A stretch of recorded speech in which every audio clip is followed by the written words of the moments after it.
Hello friends, welcome to RTS சமையல். இன்றைக்கி நம்ம வீட்டில் ஃபுல்லாமல் வெஜ்ஜு தாங்க. இதுக்கு வந்து ஒரு சட்னி அரைச்சிருக்கிறேன். இந்த சட்னி வந்து கீரை வச்சு தாங்க அரைச்சிருக்கிறேங்க. கரிஞ்சுக்குட்டி கீரை. இந்த கீரைக்கு வந்து பல பேர் இருக்குது. இப்போ வந்து நம்ம ஒரு கடாய் அடுப்பில் வச்சுக்கலாங்க. கொஞ்சமாக எண்ணெய் ஊற்றி 2 ஸ்பூன் அளவு உளுந்து வந்து வறுத்து எடுத்துக்கலாம். அது கூடவே காரத்துக்கு வந்து வரமிளகாயும் சேர்த்திக்கிறேங்க. நான் 3-4 வரமிளகாய் சேர்த்திருக்கிறேன். நல்லா வதங்கட்டும். இப்போ அதே எண்ணெயில் வந்து நம்ம வந்து கட் பண்ணி வச்சுக்க 2 பெரிய வெங்காயம், நீங்கள் சின்ன வெங்காயம் இருந்தால் கூட சேர்த்திக்கலாம். நல்லா வதக்கிக்கங்க. நல்லா வதங்கினது ஒரு தக்காளி பழத்தையும் சேர்த்து வதக்கிக்கலாம்.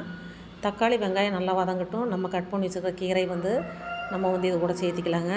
சேர்த்து நல்லா வந்து வதக்கி விட்டுக்கலாம். தண்ணி எதுவும் ஊற்ற தேவை கிடையாது. அந்த கீரையில் இருக்கிற தண்ணியிலே நல்லா வெந்துடும். ரொம்ப நேரம் வேக வச்சா கருப்பாயிரும். ஒரு 10 நிமிஷம் வேக வச்சா போதும். தேவையான உப்பு போட்டு நம்ம வந்து நல்லா கலந்து விட்டுக்கலாம். இப்போ தேவையான அளவு தேங்காய் துருவல் போட்டுக்கலாங்க. கொஞ்சமாக புளி சேர்த்திக்கிறோம். இந்த கீரை வந்து சுக்குட்டி கீரை, கரிஞ்சுக்குட்டி கீரை, மணத்தக்காளி கீரை அப்படின்னு பல பேர் இருக்குதுங்க இந்த கீரைக்கு. இப்போ வந்து புளி சேர்த்தியாச்சு. நல்லா ஆற வச்சு மிக்சியில் போட்டு அரைச்சி எடுத்துக்கலாம். சூப்பரான சட்னி அருமையாக ரெடி ஆகிடுச்சு. அடுத்து வந்து கோவக்காய் புளிக்குழம்பு. இந்த கோவக்காய் புளிக்குழம்புக்கு வந்து நான் வந்து கோவக்காய் கழுவி கட் பண்ணி எடுத்துக்கிறேங்க. இப்போ கடாயில் எண்ணெய் ஊற்றிக்கலாம். இந்த நீளவாக்கில் கட் பண்ணி வச்ச கோவக்காய் வந்து எண்ணெயில் போட்டு நல்லா பொரிச்சு எடுத்துக்கலாங்க. இது பொரிச்சு எடுத்து செய்யும்போது நல்ல டேஸ்ட்டாகவும் இருக்கும்.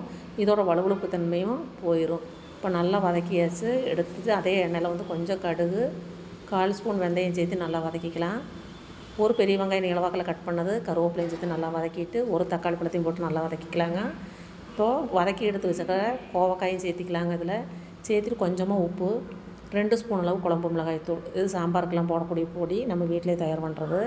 கொஞ்சமாக மஞ்சள்தூள், கலருக்கு வந்து கொஞ்சம் ரெட் சில்லி பவுடர் சேர்த்து நல்லா கலந்து விட்டுட்டு 1 டம்ளர் தண்ணி ஊற்றி இதை வேக வச்சுக்கலாம். அந்த காயை இதுலேயே வந்து நம்ம வந்து ஒரு லெமன் சைஸ் புளியும் கரைச்சி ஊற்றிக்கலாங்க.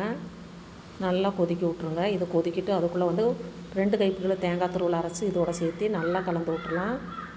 நல்லா கலந்து விட்டு நல்லா கொதித்து எண்ணெய் திரிஞ்சு வர டைமில் நம்ம வந்து ஸ்டவ் ஆஃப் பண்ணிக்கலாம்.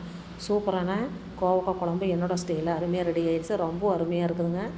நீங்கள் ட்ரை பண்ணி பாருங்கள். இந்த வீடியோ பிடிச்சிருந்தால் லைக் பண்ணி, ஷேர் பண்ணி, கமெண்ட் பண்ணி, மறக்காமல் சப்ஸ்கிரைப் பண்ணி. நன்றி, வணக்கம்.